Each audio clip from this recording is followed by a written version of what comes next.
boys and girls, I'm going to read you a Christmas story today, one of my favourites, and it's The Dinosaur That Pooped Christmas.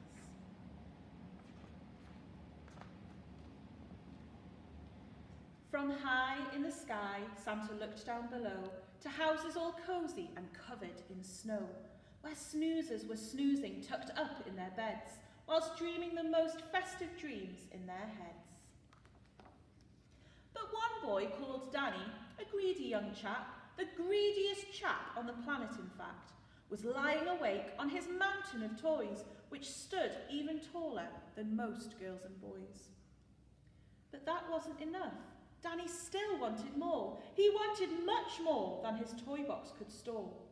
So Big Santy C said, "I'll leave him a present, but this year his present might just be unpleasant." Danny heard such a clatter, his heart skipped a thump. 'Twas the clopping of hooves going clippity-clump. He bounced out of bed and threw on some clothes and crept down the stairs on his tippy toes. There, under the tree, were gifts big and small, and a gigumongous egg placed in front of them all. "An egg?" Danny said. "Santa brought me an egg." Then out with a crack popped a dinosaur's head.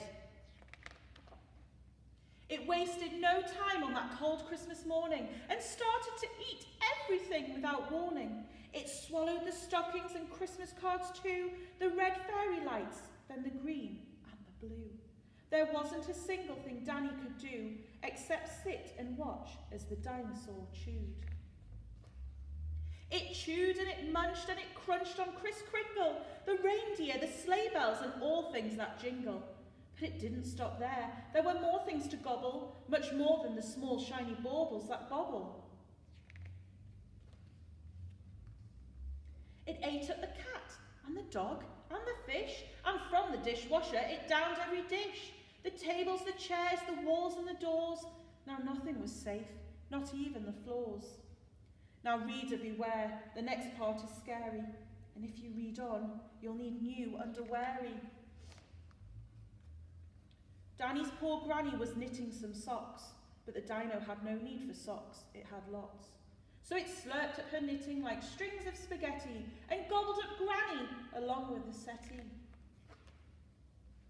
Then it ate Danny's mum. She was gone in one bite, and although Danny's dad tried to put up a fight, the dino had grown to the size of King Kong. With a gulp and a burp, Danny's father was gone.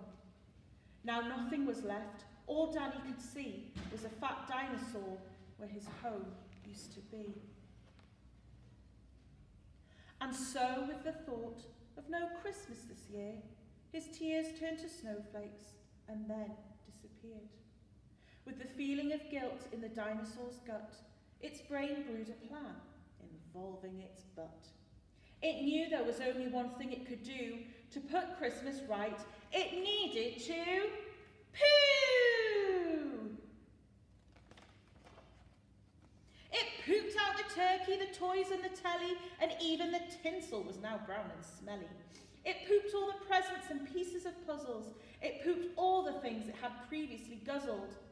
And then Father Christmas yelled, "Out of the way!" as he flew from the dinosaur's bum on his sleigh. The dinosaur finally gave a huge push and pooped Danny's parents in one massive whoosh. Last but not least, and never forgotten, Granny plopped out of the dinosaur's bottom. "Merry Christmas," said Dan to his whole family, as they washed off the presents and put up the tree. And the greedy young chap that you saw just before promised next Christmas he'd not ask for more. And the dinosaur promised he'd not eat a crumb, as you would if Christmas came out of your bum. And that's the end of our story, boys and girls. I hope you have a lovely Christmas.